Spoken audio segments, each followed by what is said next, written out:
부를 수 있는 믿음도 주시고 이 음성도 주시고 주님을 바라볼 수 있는 눈도 허락하여 주셔서 늘 주님 앞에 설 수 있게 하여 주심 감사를 드립니다.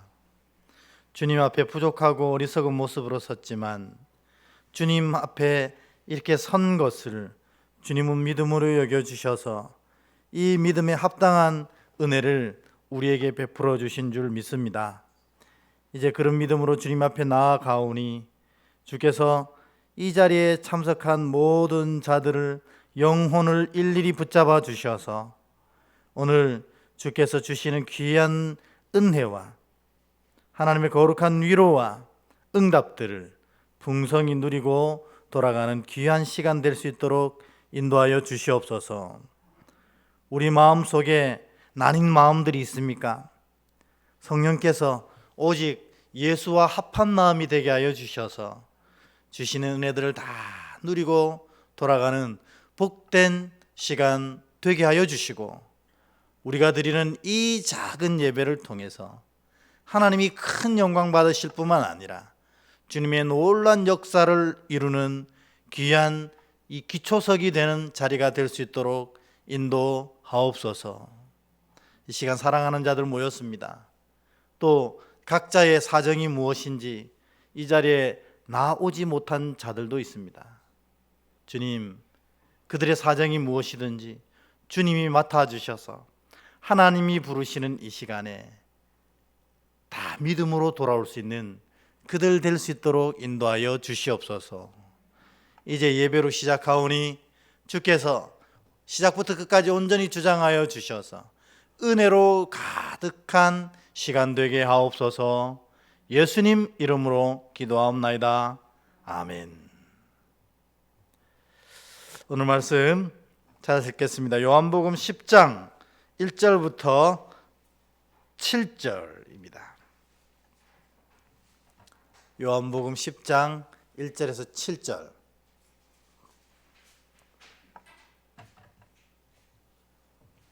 저와 여러분이 한 절씩 교독하고 7절은 한 목소리로 같이 읽겠습니다.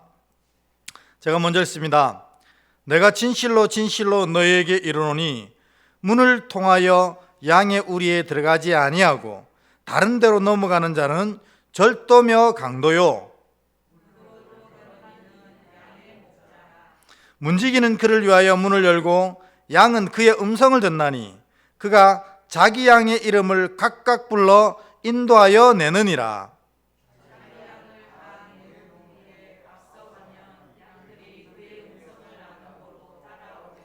타인의 음성은 알지 못하는 고로 타인을 따르지 아니하고 도리어 도망하느니라.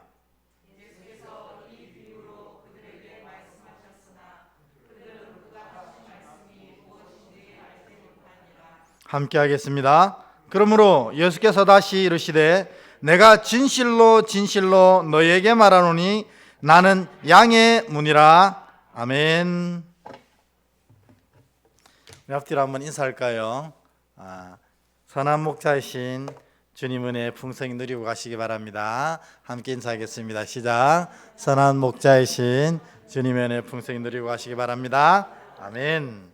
네. 머리 길어. 네, 그죠. 지난 우리 수요일 날 이제 함께 만나 하나님과 예배할 때 우리 계속 요한복음에서 중심을 가지고 이렇게 쭉 내려오는 요한복음의 큰 주제가 있었잖아요. 예수님은 어떤 하나님이시다? 이게 요한복음이 우리에게 알려주는 가장 큰 주제였지 않습니까? 예수님은 찾아오시는 하나님이다.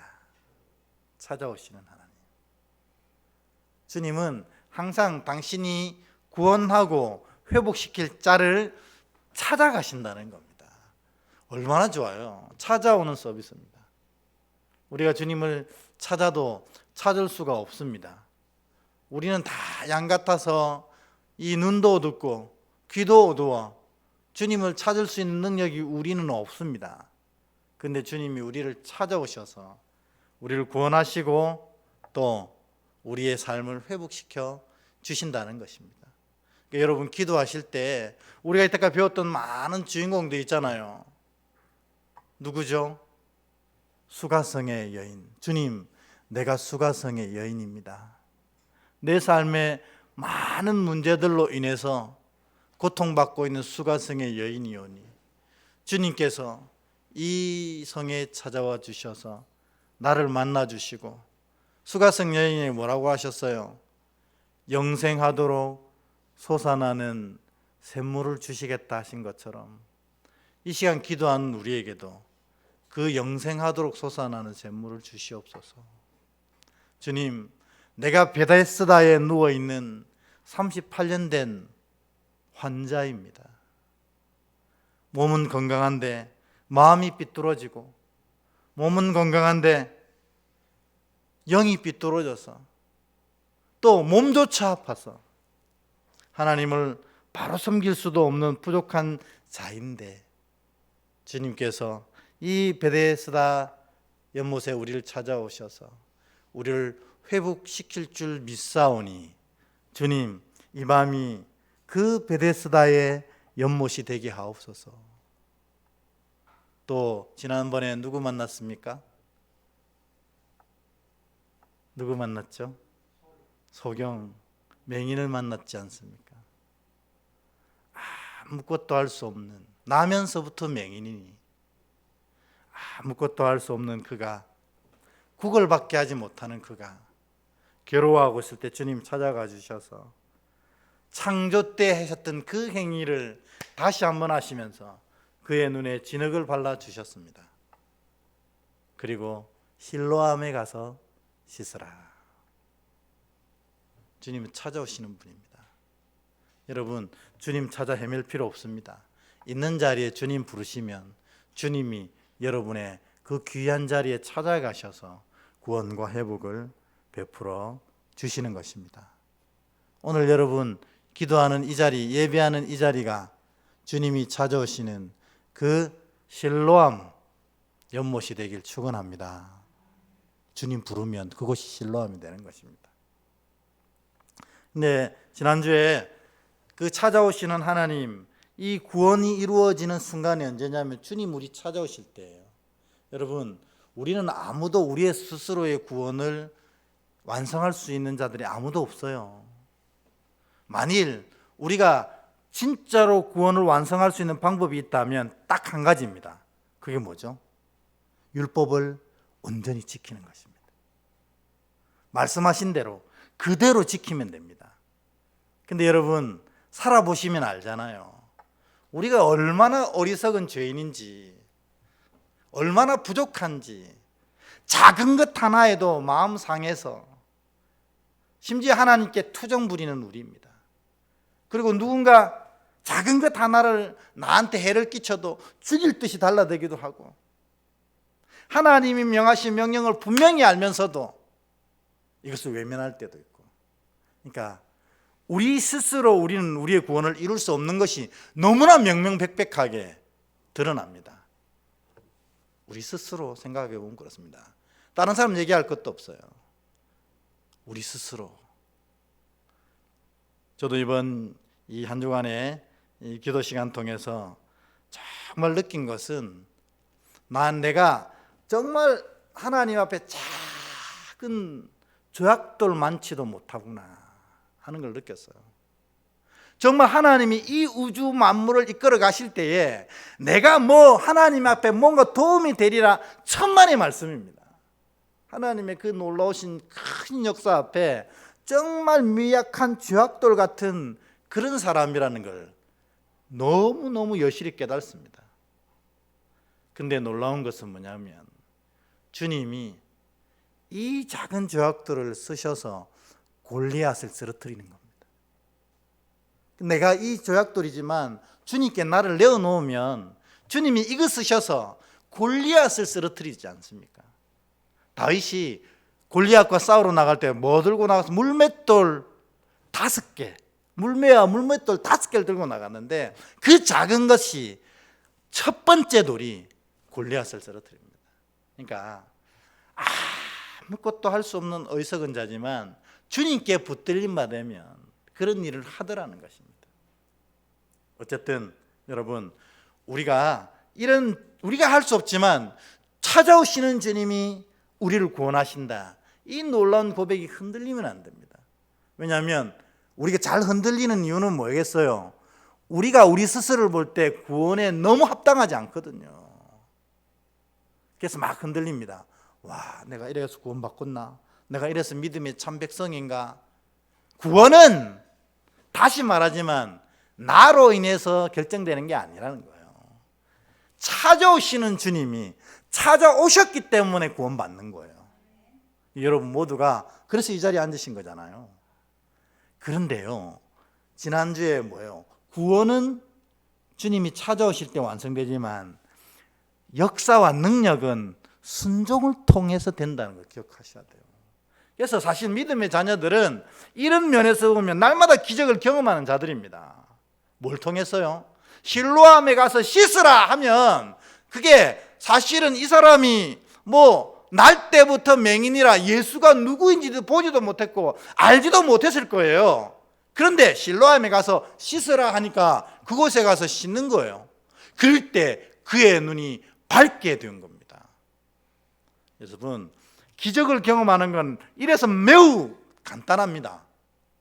주님이 하라고 할 때, 주님이 하라고 하면 하는 겁니다. 그러면 기적 경험하는 거예요. 주님이 그렇다 하면 그런 줄 알고 하라고 하면 기적이 일상처럼 경험되어지는 겁니다.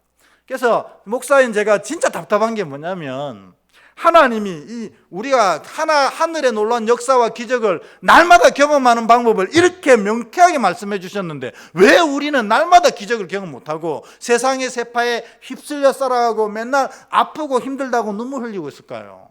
이유는 딱 하나라는 겁니다. 뭐죠?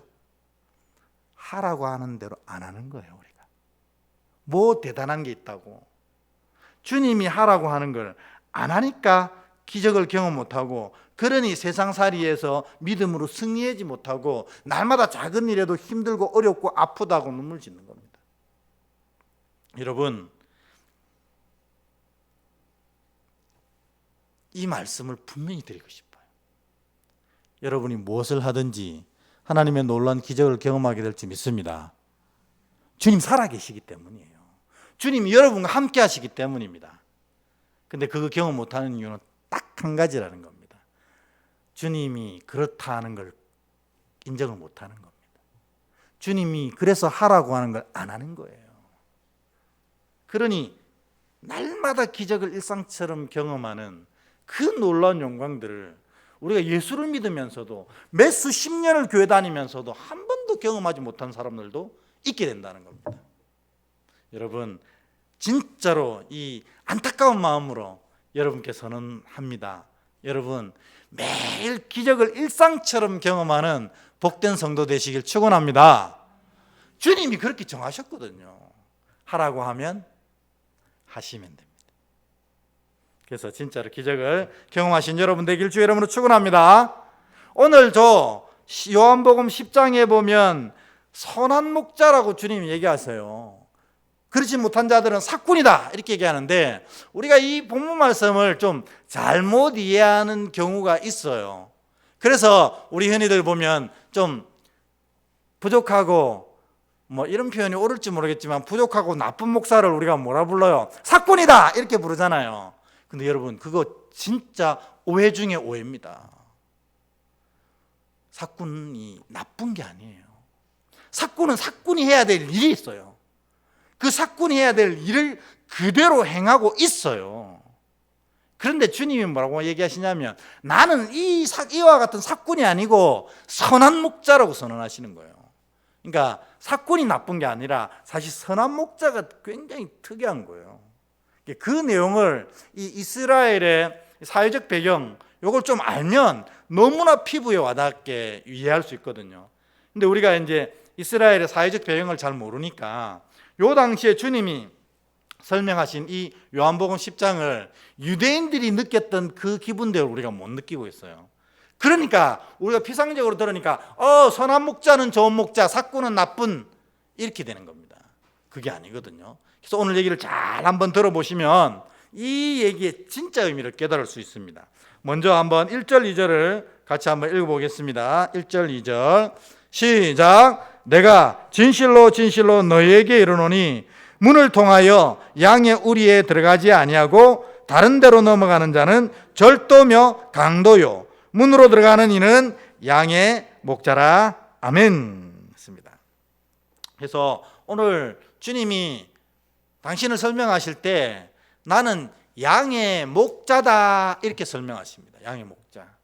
그러니까 우리를 이끌어 가시는 목자 되신다는 거죠. 그런데 그냥 목자가 아니고 이 11절 12절에 보면 아주 더 특별한 목자다 이렇게 설명하세요. 그냥 목자가 아니에요. 11절 12절 한번 읽어보겠습니다. 시작. 나는 선한 목자라. 선한 목자는 양들을 위하여 목숨을 버리거니와 삭구는 목자가 아니요 양도 제 양이 아니라 이리가 오는 것을 보면 양을 버리고 달아나나니 이리가 양을 물어가고 또 해치느니라. 아멘. 여기 보면 선한 목자와 삭군이 나옵니다. 그러니까 선한 목자는 양들을 위해서 목숨 버리는데 이 삭군은 이 이리가 나타나니까 도망간다 이렇게 설명하고 있습니다. 그러면 우리가 볼 때는 이 삭군 나쁜 사람 이렇게 얘기하지만 예수님이 이 얘기를 하실 때는 삭군이 나쁜 사람으로 설명된 거 아니에요. 선한 목자가 이상한 사람인 거예요.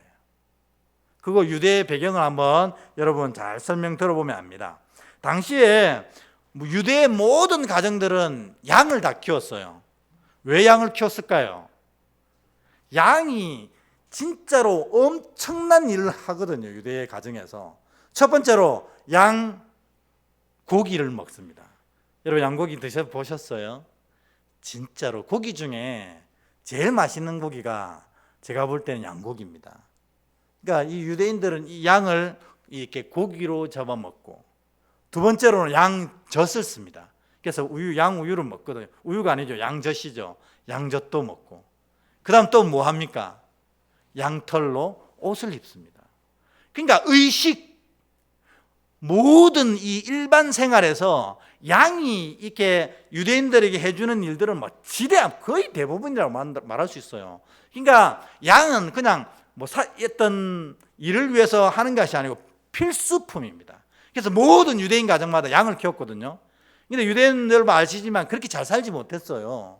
그러니 각 가정마다 대부분 양을 5에서 6마리 정도 일반적으로 키웠다고 그래요.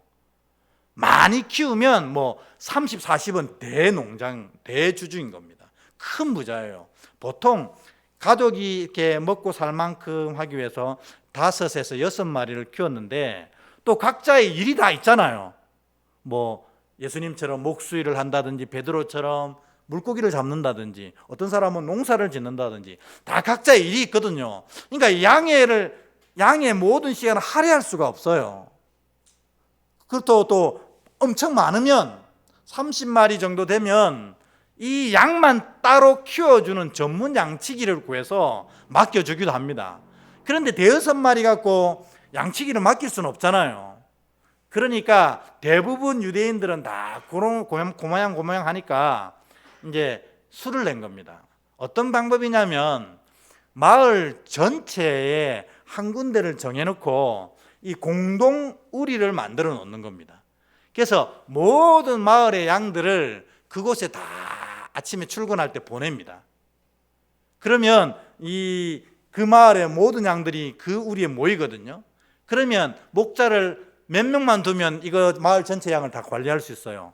1명만 두면 되는 거거든요.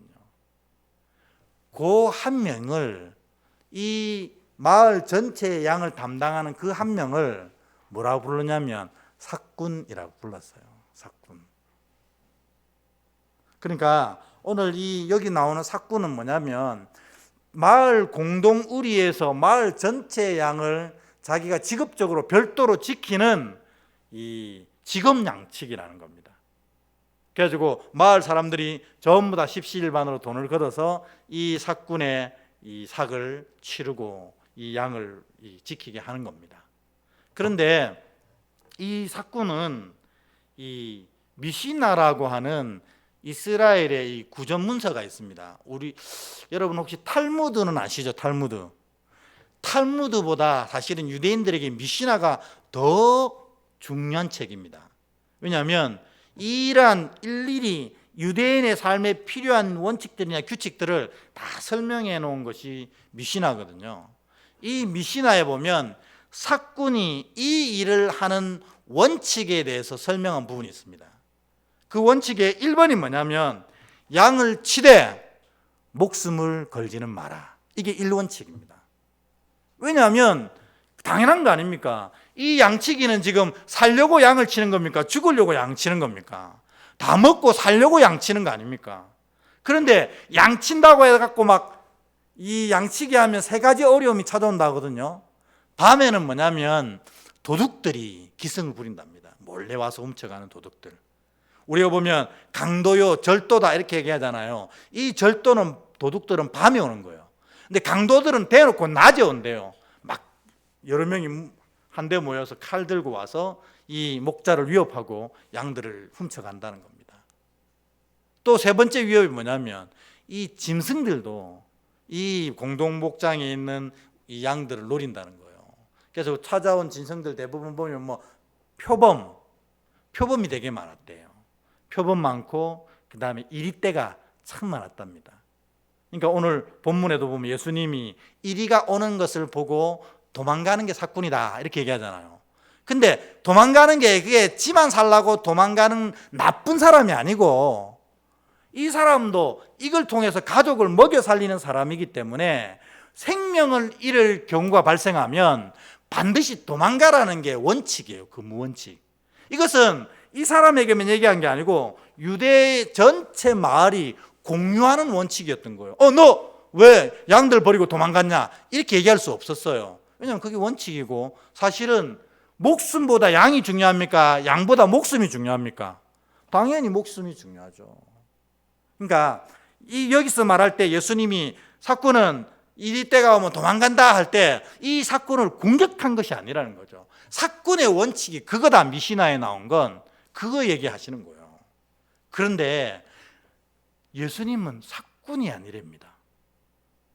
그리고 예수님 당신이 스스로 얘기하기를 뭐라고 하냐면 선한 목자라는 겁니다. 선한 목자의 의미가 뭐냐? 예수님이 11절에 얘기하시는 거예요. 11절 한번 보여주시겠어요? 같이 한번 읽어볼까요? 시작. 나는 선한 목자라. 선한 목자는 양들을 위하여 목숨을 버리거니와 라고 되어 있습니다. 여러분, 이게 정상적인 거예요? 이상한 거예요? 이게 이상한 거란 말이에요. 원래는 자기 목숨이 제일 중요하기 때문에 아무리 이 벌이가 중요해도 목숨이 위험할 때면 도망가라는 게 원칙이었어요. 그래가지고 이리떼가 나왔는데 이리떼가 오면 원칙 이거 있습니다. 나중에 이 양들의 주인이 이 삭군에게 책임을 물을 수 있는 경우와 없는 경우를 딱 갈라놨어요. 있는 경우는 어떤 경우냐면 이리가 딱 한 명이 아니고 이리가 딱 한 마리 올 때는 이 삭군에게 책임을 물을 수 있다 이렇게 되어 있어요. 왜냐하면 이리 한 마리 정도는 이길 수 있다는 거죠. 근데 이리가 2마리 이상 오면 삭군에게 책임을 물을 수 없다라고 되어 있어요. 왜냐하면 한 마리는 싸울 수 있지만 2마리 이상 오면 걔네들이 또 뒤에서 물면 이 삭군의 목숨이 왔다 갔다 하기 때문에 이게 정상이에요. 근데 예수님은 나는 선한 목자다. 그래서 양들을 위해서 목숨을 버린다. 이렇게 얘기하는 것은 바로 그 얘기입니다.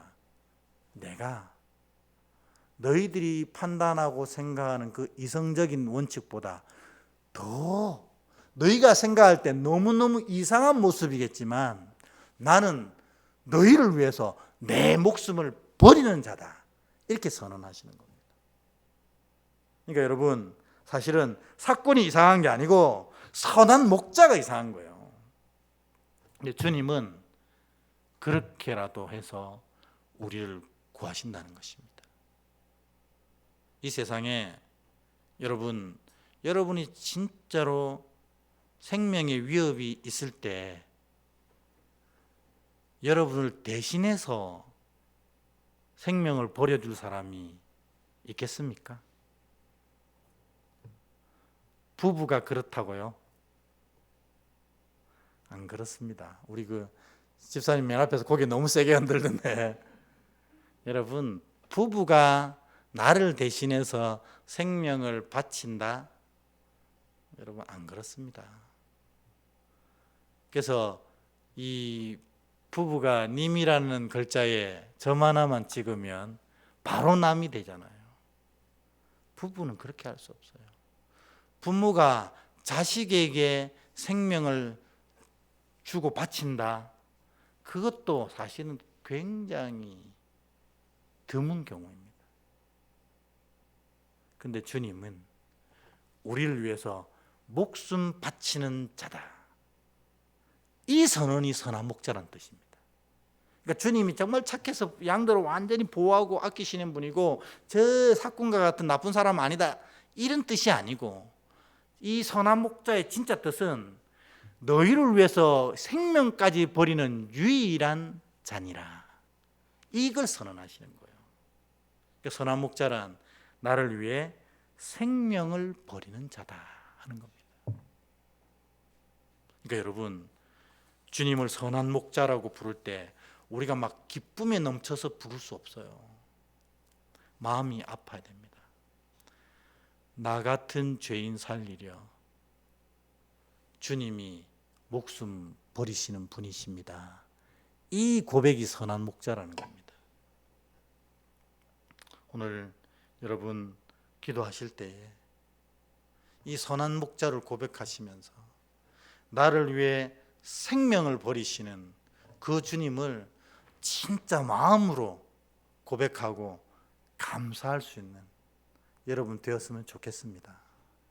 주님은 선한 목자라 양들을 위해 목숨을 버리는 분이십니다. 이게 바로 선한 목자의 참 뜻입니다. 근데 오늘 본문에 보면 조금 이상한 부분이 두 가지가 나오거든요. 요거 나누가 그 의미를 살피면서 또 기도하려고 하는데요. 첫 번째 보면 우리가 1절에 보면 주님은 뭐라고 당신을 부르세요? 양의 뭐죠? 양의 문. 그죠? 1절에 보면 주님은 스스로를 양의 목자라고 부르잖아요. 1절에. 1절 한번 봅시다. 1절 넘어가서 2절에 문으로 들어가는 이는 양의 목자라. 내가 양의 목자다, 이렇게 얘기합니다. 근데 3절 넘어가 볼까요? 3절은 안 찾았구나. 3절은 제가 읽어드릴게요. 문지기는 그를 위하여 문을 열고 양은 그의 음성을 듣나니 그가 자기 양들의 이름을 각각 불러 인도에 내느니라 할 때 이 주님은 자신을 뭐라고 부르냐면 양의 문, 이렇게 부릅니다. 그것도 11절에 보면 선한 목자, 이렇게 부르는 거예요. 여러분, 예수님이 당신을 부를 때 1절부터 3절 사이에는 양의 문, 또 양의 목자, 또 선한 목자, 이렇게 부르는데 한마디로 정리해보면 예수님은 당신을 문이라고 부르기도 하고 목자라고 부르기도 해요. 그러면 이 문과 목자가 어떻게 같을 수가 있냐는 거죠. 이거 여러분 요한복음 10장 읽으면서 안 궁금하셨어요? 나는 목자고 나는 문이다. 우리 문이면 문이고 목자면 목자지, 문이고 목자는 또 뭐야? 근데 이 유대의 풍습을 그렸던 이 그림 한 장을 보면 예수님이 어떤 분인지를 너무너무 잘 알게 하신 거예요. 우리 그림 한번 띄워주시겠어요? 저기 보면 저게 유대가 이 마을 공동으로 사용하는 공동우리입니다. 그래서 마을 사람들이 자기 일을 하러 출근하면서 저기에다가 자기 양을 다 맡겨놓고 저 입구에 보면은 누가 앉아 있습니까? 저분이 사꾼이거든요. 전문 양치기. 이 하루를 지키고 삭을 받는 사람입니다. 그런데 그가 보면 지금 이 문이 되고 있잖아요. 그죠? 이 양을 통해, 이 목자를 통해서만 저기로 들어갈 수 있고 이 목자를 통해서만 저기서 나올 수 있어요. 저렇게 양을 치고 있거든요. 그러니까 저 사람은 목자이면서 뭐가 되어 있는 거예요? 문이 되고 있는 겁니다. 예수님이 지금 내가 너희를 저렇게 지키고 있다는 설명을 하시는 겁니다. 그래서 누구든지 예수님을 통하지 아니하면 저곳으로 들어갈 수도 나올 수도 없다는 뜻입니다. 그래서 내가 양의 문이다. 그리고 예수님이 저 모든 사람들을 이 위에서 목숨을 버리는 목자의 일을 하고 있다 하는 게 저 그림 하나로 다 이해되고 표현되는 것입니다. 그러니까 여러분, 이 요한복음 10장은 예수님이 저 그림을 설명하고 있는 거라고 얘기할 수 있어요. 그러니까 저 그림 보면 뭐예요? 주님 통하지 않으면 천국으로 갈 수 없다는 뜻입니다. 주님 통하지 않으면. 여러분 스스로 여러분의 힘으로 여러분의 의로 천국 갈 수 있습니까? 아니라는 거죠. 주님을 통해야만 저 우리로 들어갈 수 있다는 것입니다. 그리고 저기 서서 이리 때가 오면 목숨을 버려서 저 문을 지키는 분이 바로 예수님이다, 이렇게 얘기하는 겁니다. 그래서 나는 양의 문이고 또 나는 양의 목자라 하는 의미는 바로 저것을 설명하는 것입니다. 근데 또 한 가지, 여러분 저 그림을 가만히 보면 궁금한 것이 안 드세요? 너무 믿음이 좋아가지고 여러분 뭐 주시는 대로 다 믿으시니까 궁금하지 않으신 것 같은데, 저기에 보통 마을의 가구가 한 20가구가 된다면 한 가구당 5마리 정도 키운다고 그랬잖아요. 5이 10이면 저 안에 몇 마리가 들어가요? 100마리가 들어가거든요. 근데 주인이 나중에 자기 양 찾을 때 어떻게 찾냐는 거예요. 어떻게 찾는가?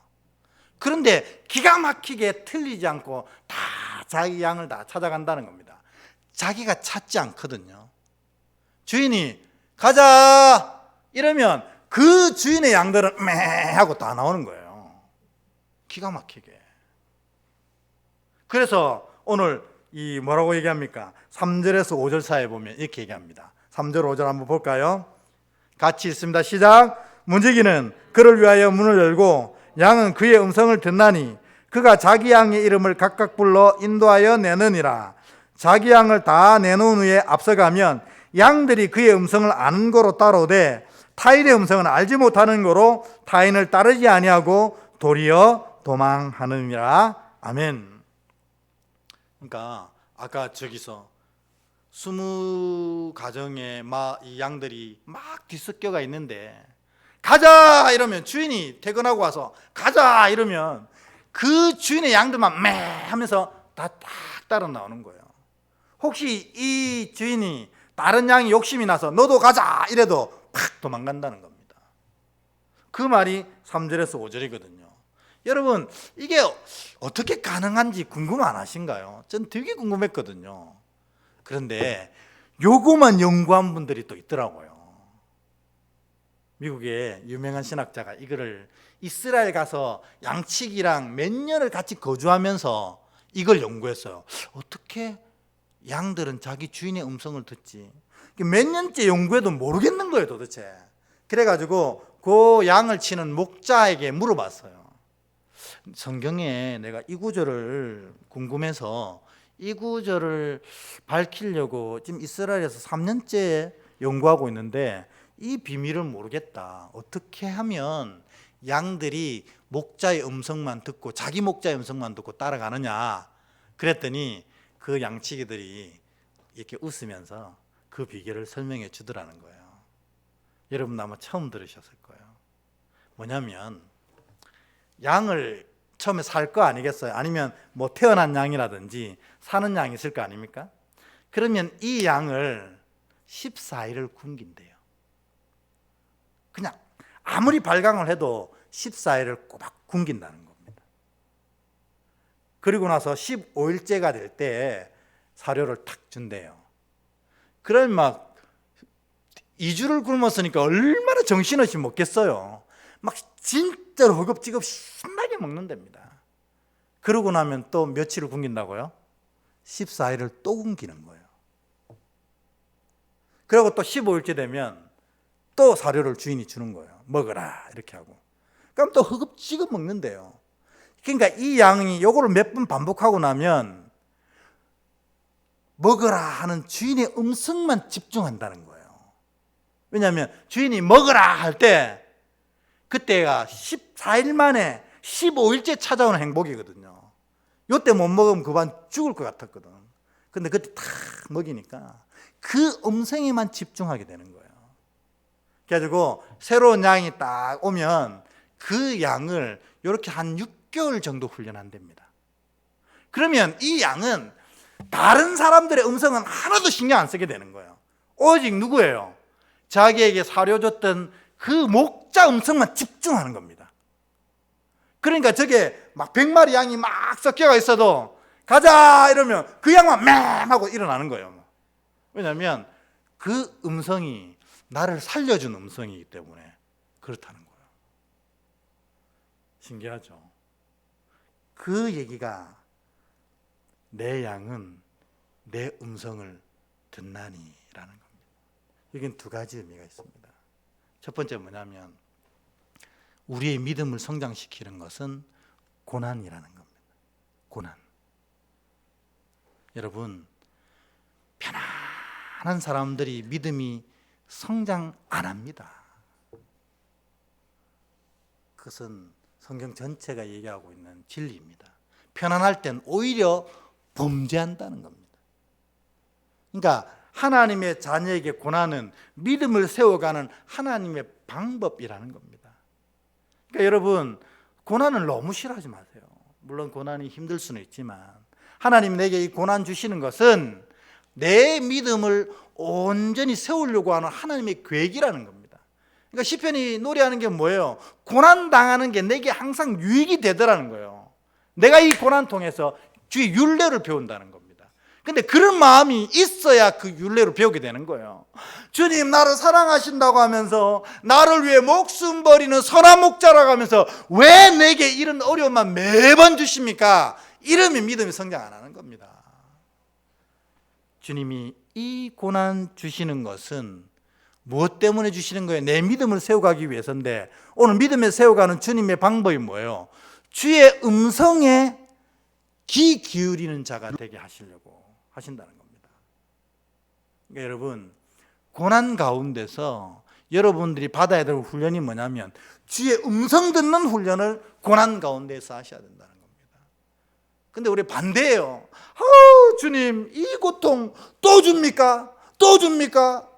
왜 저 아들은 저렇게 잘 나가는데 나는 왜 이렇게 예수 믿는데 이렇게 힘듭니까? 왜 자꾸 고난을 주시겠어요? 내가 이 고난을 통해서 주의 음성을 들으려고 하지 않고 고난만 집중하고 있으니 훈련이 아직 덜 된 거예요. 그러니까 주님이 이 고비를 넘기면 또 고난 주시고 이 고비 넘기면 또 고난 주시는 이유가 바로 그렇다는 겁니다. 그럼 고난이 끝나려면 어떻게 하면 됩니까? 주님의 음성을 듣는 법을 익히면 이제 그 고난이 끝나게 되는 겁니다. 그러니까 여러분, 믿음이란 다른 것이 아니고 주의 음성에 민감해지는 이 양과 같은 훈련을 하는 것이 믿음의 훈련이라는 겁니다. 근데 우리가 참 다 양 같아서 제 갈 길로 간다는 겁니다. 제 갈 길로 간다는 건 누구 음성에 집중하는 거예요? 자기 음성에 집중한다는 겁니다. 자기 계획, 자기 목적, 자기 판단에 집중하기 때문에 고난이 끊이지 않는 거예요.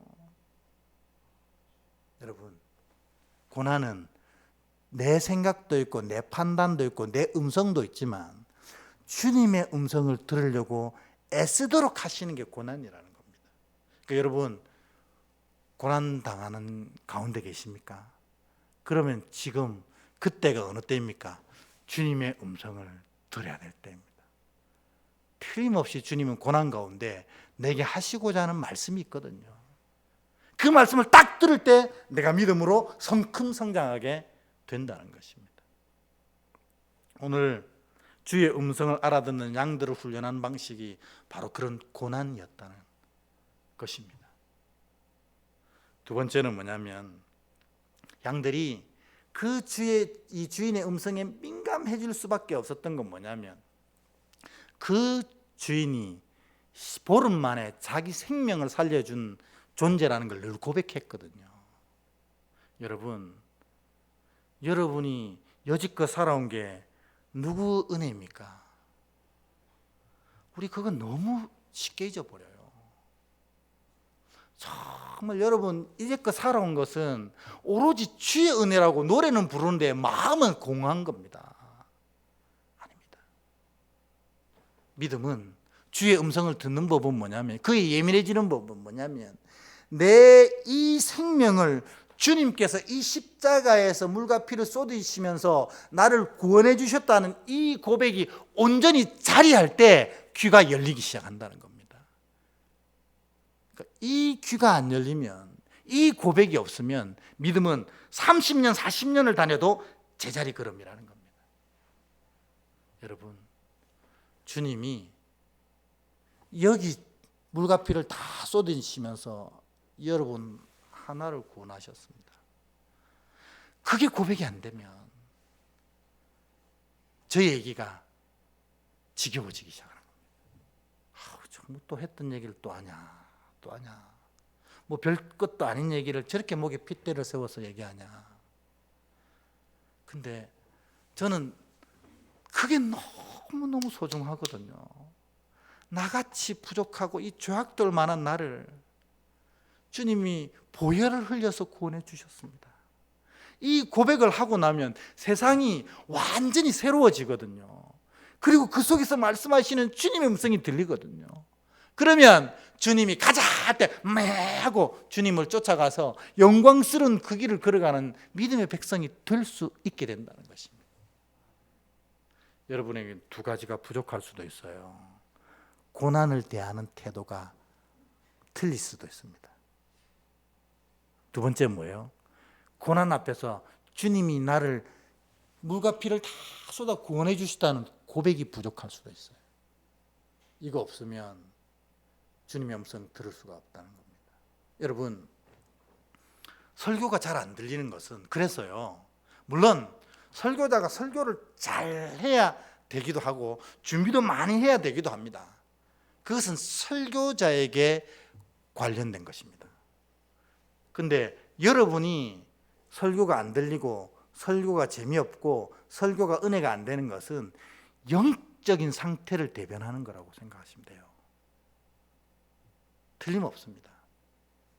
설교자가 진짜로 사꾼 이렇게 하니까 또 사꾼이 나쁜 존재가 아닌데 정말 대충 설교를 준비해 오는 사람이 아니라면 그 설교에는 생명이 있거든요. 근데 생명의 설교가 선포되는데 졸고 있거나 들리지 않아 지겹거나 딴짓을 하고 있다면 그 영혼에 문제가 생겼다는 뜻이라는 겁니다. 그래서 여러분, 이 주의 음성을 듣는 것은 영적인 문제입니다. 이걸 잘 기억하셔야 돼요. 저도 설교하면서 정말 하나님의 생명이 선포되기를 바라는 마음으로, 간절한 마음으로 준비하고 옵니다. 여러분들도 그 생명을 누리는 간절함으로 받으셔서 주의 음성을 알아듣고 주의 길을 쫓아가는 여러분 될 수 있기를 주의 이름으로 축원합니다. 아멘. 이 기도 제목으로 오늘 함께 기도했으면 좋겠습니다. 우리 다 함께